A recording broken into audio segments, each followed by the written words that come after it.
mom said to me, "You're only gonna get a phone when you finish matric." Who's mom? My mother. Yes. Your mom? Yes. You see, that's what I'm trying to say. But then the government, as we are in South Africa right now. The government's not your mother. No, the government is my mother. You know why the government is my mother?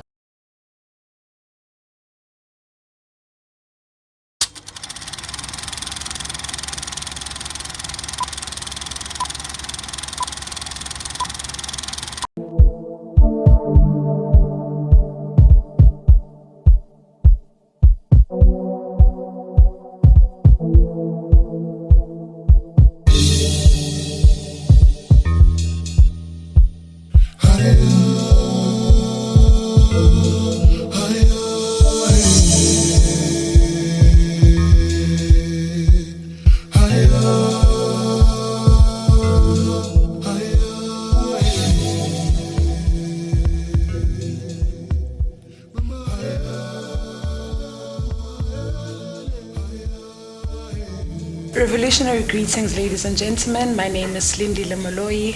I am 23 years of age. I am a born-again Christian. I am the secretary of Ward 60, Robert Mangaliso Sobukwe, doing my second term as the secretary. I am a political activist. I believe in the struggle for free education. I believe in economic freedom in our lifetime. Hi everybody, my name is Lebang Mbete. I am a youth league member in good standing at the Ward 81, if I'm not mistaken, Aida Mtwana, and I am a representative of the ANC Youth League.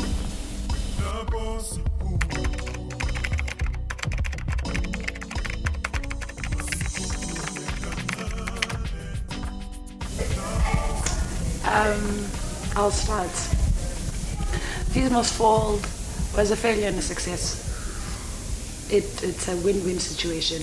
It was a failure because we currently still don't have free education. It was a success because we had the conversation running. There were a few institutions that are still having the conversation about free education, as well as there was the whole NSFAS situation where now kids who are SASSA-bearing cards are now automatically into NSFAS. But in terms of the driving of free education, we still don't have free education, and so it was a failure and a success, but mostly a failure. Mostly a big failure if you now blame it to the government. Sure, I would say it was a success in my opinion. Because ultimately with politics is not a movie.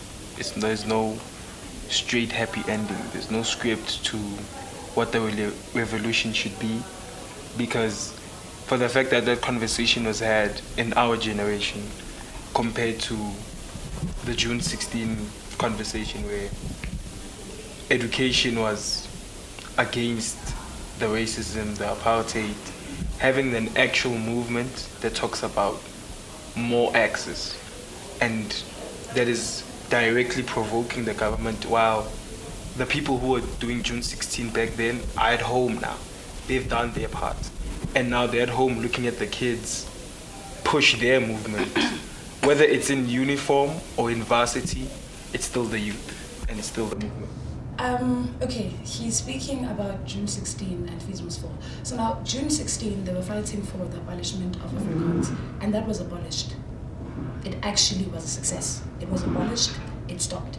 Free education, if it was a success, then we should be actually studying for free. Now, a success of a movement means that whatever that people were fighting for, that thing actually happened. That's why I was saying that it was a success in terms of the conversations around it. But the movement itself, it was a failure. And we're not going to blame it on the people that were driving the movement. We're going to blame it on the government because they didn't want to take it in. The apartheid government, they succumbed to the June 16 revolution. But the government right now of South Africa, they didn't succumb to free education. What they did is that they went to national television and they lied and said that they are going to give us free education in 2018. It's 2023 and we still don't have free education. So you can't say that it was a success. Well, I respect your opinion, but I say it was a success Because where we are now, like you just said, that we are fighting for free education. Back then, when I refer to that, people were killed for it. It's a revolution, and them getting to that point and us getting to this point is on different levels.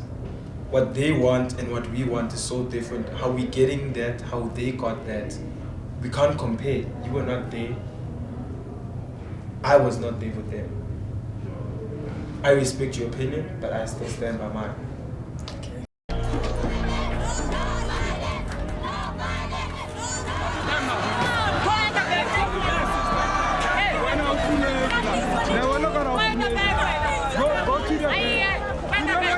We don't want emotional people here. We don't want emotional people here. You understand? Who are going to cry? Who are going to cry? Who are going to cry for this thing? We are fighting for you. We want to fight. What do you think is going to help you? This is going to help you. It's not going to help you. It could have been. It could have been because when you have social goals and political goals, they can collide within the actual goal of what we're fighting for, within what the objectives are and what the destination is. So I say it could have been. No, I'm gonna agree with him on that. It could have been. The infighting definitely, because it was now different political ideologies. It was the ANC, it was the EFF, it was the DA, it was all the other political parties coming together saying we want free education, but now they are parts of certain organizations themselves, and the organizations are saying no, this is how we're doing it, no, this is how we're doing it, and the students were now finding themselves in a tug of war. What do we do? Like, how do we go around it? And then it became a situation of now you can see that the movement is dying. So it definitely could be the infighting, but we must also blame the government for now waging war on the students, because you guys are turning us into fugitives of the law, and we're just fighting for free education. Yeah. What is the other? There's a model, the SLC has released a model as to how this can work. It's online, it's been released for everyone to see, the democratically elected SLC, everyone has access to it. Add to it, take away from it. They deserve it. First things first is they deserve to be entitled to it, because now free education, if we're gonna trace back now, free education was one of the manifesto points in 1994. It's not something that the kids of 2015 they didn't just wake up and say we want free education. It's there. The ANC government promised them free education. They promised our parents actually free education. It was part of those things that were there. So it's like, a child, when you say to a child, I'm gonna give you a lollipop, and then you go to that child, and then the child comes back to you like, hey, can I please have my lollipop? I want my lollipop. You promised me my lollipop. You promised us free education. Give us our free education. So we're very much entitled to it, because if it was not promised, then we wouldn't be having this conversation. We didn't just wake up and ask for free education. They promised us. So we're entitled to it, and we want it because you promised it to us. Give me my lollipop. Sure, man. I'd like to say, sure, yes, they are deserving of free education, but in terms of entitled, I'd like to say entitled from who? And with entitlement, I think there's a very big word with regards to deserving. Like, you deserve it from who? And we need to understand that the government is the government. The government can say this and do that, but our future still depends on us. How we get there is how we're gonna get there. It's not, don't worry, I'll do this. You have to also always be worried about your own. That's why even whatever happens, you have to confer. You can be entitled to a birthday, but are you deserving of cake? You can deserve cake, are you entitled to cake? So it's a whole thing of from where, under what circumstances. Yeah. Push back. Entitled from the government. First things first. am I deserving of cake? Yes, I got 7 distinctions. For who? For myself. Not for the government. No. Now, the government, when the government said to me, when you get to this certain age in your life, like since you're making a birthday party as a reference, I'm 18 years old. I'm having a birthday celebration. So I give, actually myself, me, I never got a phone. My mom said to me, you're only gonna get a phone when you finish matric.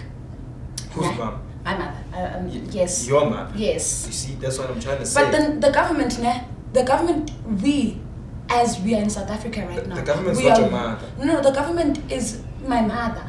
You know why the government is my mother? Because the government is in charge of everything that I rule in this country. Everything that is ruled in this country, the government is in charge of it. I can't make any decision in this country without consulting the laws of this country. And the laws of this country are guided by who? By the government.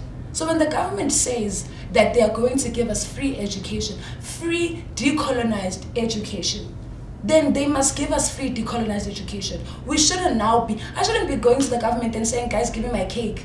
You promised me a birthday party. What is a birthday party without cake? Then we mustn't have a birthday party at the end of the day. And I'm entitled to it because when I am starting to advance myself in society. This is the same society that is going to enrich what? The government of South Africa. When I go overseas, after getting these 7 distinctions and going to VET and passing and then maybe becoming the best LLB graduates, for example, now I'm the best lawyer in South Africa. When I go to the US, who am I representing? The government of South Africa. So the government definitely owes it to us. And they must give us what they owe us. So we can't sugarcoat it and say, no. No, we are entitled to it because it's something that was promised. When you don't promise things that you're not going to give to people, because now promises goes with you're making me feel entitled to that because you are the one who said this is what I'm going to give you. You have year in year out when you're saying that this is what you're going to give me. Our parents went on that snake line there in 1994 because they were saying that our kids are going to get free education. Our kids are going to get free sanitary towels, like free things. And the word free, it was the talk of the town in 1994. I think because of that now, because our parents were promised so much, they heard free so much, the children have now inherited it, and now the children are entitled to answer your question. As should.